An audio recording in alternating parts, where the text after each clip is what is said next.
মুস্তাফিজ ছাড়া এই ম্যাচ জেতা অসম্ভব।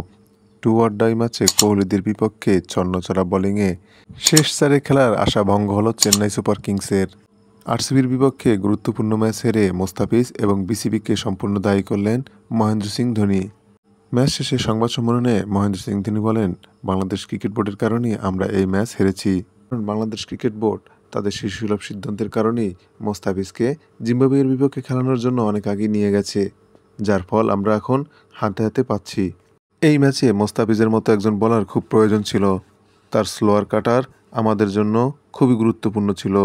এর কারণ হিসেবে তিনি বলেন, রয়্যাল চ্যালেঞ্জার্স ব্যাঙ্গালোরের বিপক্ষে প্রথম ম্যাচে মুস্তাফিজ দারুণ বোলিং করেছিল।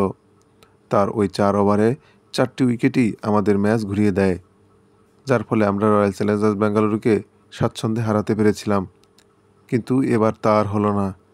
আমাদের ছন্নছাড়া বোলিংয়ের কারণে আমরা আমাদের পথ হারিয়ে ফেলেছি। বিসিবি এমন সিদ্ধান্ত না নিলে হয়তোবা আমরা ম্যাচটি জিততে পারতাম। মুস্তাফিজ আমাদের জন্য অনেক গুরুত্বপূর্ণ ছিল।